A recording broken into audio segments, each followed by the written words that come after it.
नमस्ते बच्चों, देखो आज मैं आपको बताऊंगी बहुत ही बेसिक कॉन्सेप्ट अध्याय 1 का वास्तविक संख्या रियल नंबर। जो आपको इनको अच्छे से कर लोगे ना तो आपको कोई प्रश्न करोगे ना आगे तो उसमें कोई दिक्कत नहीं होगी, क्योंकि पहले कॉन्सेप्ट पक्का हो जाना तो प्रश्न तो 2 मिनट में हो जाएंगे। तो सीधा ध्यान आपका कहाँ पर होना चाहिए, सभी का बोर्ड पर। अगर आपने एक बार भी निगाह हटाई तो आपका वो पूरा कॉन्सेप्ट खराब हो जाएगा। इसलिए इधर देखो, भाज्य संख्या, इसको इंग्लिश में क्या बोलते हैं, कंपोजिट नंबर। किसी संख्या के 2 से ज्यादा गुणनखंड हो, क्या हो, कोई संख्या ऐसी है इसके कितने से, इसके 2 से ज्यादा क्या हो, गुणनखंड। तो ऐसी कौन सी संख्या है, देखो एक तो 4 है। 4 कैसे है, देखो 4 एक तो 1 से कट जाएगी और कितने से मल्टीपल है, 2 से कट जाएगी। और 4 कितने से है, 1 खुद से। 1 4 से है तो कितनी है, देखो 1 2 3। इसमें हो गया ना, क्या बोला है इसमें, देखो 2 से ज्यादा हो तो 1 2 3। अब देखो 1 4 है और 1 कितनी है, 6 1 से कटेगी, 3 से और कितनी से, 6 से। अभी 4 6 देखो 8 भी 1 से मल्टीपल है, 4 से मल्टीपल है और कितने से, खुद 8 से। अब ऐसे ही 8 16 10 ऐसे ये क्या है, एक से ज्यादा संख्या से क्या है, मल्टीपल। तो इसी को क्या कहते हैं, भाज्य संख्या।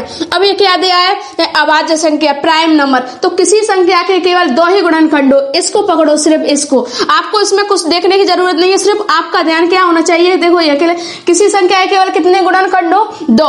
और पहली प्राथमिकता और क्या है, जो 1 से या स्वयं खुद अपने आप से कटे, उसी को क्या कहते हैं, अभाज्य संख्या। तो हमारी अभाज्य संख्या कौन सी होती है, तो एक तो 2 है, 2 खुद से 1 से कटेगी और स्वयं से कटेगी, ये है, और 2 से कट रही है। और 3 है, 3 के बाद कौन सी है, 5 है, 5 के बाद 7 है, 9 है, 11 13 ऐसे कहां तक जा रही है, अनंत तक। तो एक ऐसी संख्या अभाज्य संख्या। बस इसमें आपको कुछ ज्यादा ध्यान रखने की जरूरत नहीं है। इसमें आपको क्या ध्यान रखना है, जो जिसके 2 गुणनखंड हो, और दूसरी बात क्या याद रखनी है आप लोगों को, जो 1 से या स्वयं खुद से कटे, भाई कौन सी संख्या है, अभाज्य संख्या। सम संख्या, इसको इंग्लिश में क्या बोलते हैं, इवन नंबर। एक क्या है, जो 2 से पूर्ण विभाजित हो। आपको सम संख्या में कोई टेंशन करने की इतनी जरूरत नहीं, आपको जो 2 का पाड़ा याद है ना, वही क्या है, सम संख्या। तो सम संख्या कहां से शुरू होगी, 2 4 6 8 10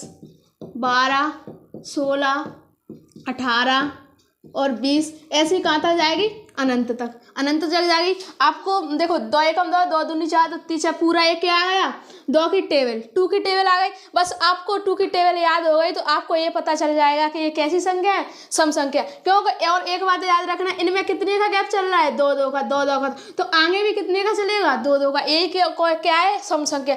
अब देखो, अब क्या, विषम संख्या। इसको इंग्लिश में क्या बोलते हैं, ऑड नंबर। जो 2 से पूर्ण विभाजित ना हो, क्या हो, 2 से कैसी ना हो, पूर्ण विभाजित। ऐसे ये 3 है, ये 3 इससे 2 से पूरी कट जाएगी, नहीं कटेगी। क्या है, 2 से कैसी हो, पूर्ण विभाजित न हो, जो स्वयं खुद से कटे। क्योंकि ये 3 है ना, तो 3 खुद स्वयं से कटेगी। और क्या कटेगी, 3 कटेगी, 5 कटेगी, 7 स्वयं से कटेगी, 7 3 5 7 9 3 5 7 11। क्योंकि 9 को तो हम नहीं कह सकते, 9 तो कितने से कट जाती है, 3 से। 3 3 9, तो 9 हमारी कैसी संख्या नहीं होगी, विषम संख्या। ठीक है, 13 और ऐसे ही अनंत तक जाएंगे, ये कैसी संख्या है, विषम संख्या। धन्यवाद दोस्तों। अगर आपको ये हमारी ये ट्रिक पसंद आई हो, जो कॉन्सेप्ट हमने समझाया है, जो पसंद आया हो, तो आप हमारी वीडियो को लाइक करना और हमारे चैनल को जरूर सब्सक्राइब कर लेना।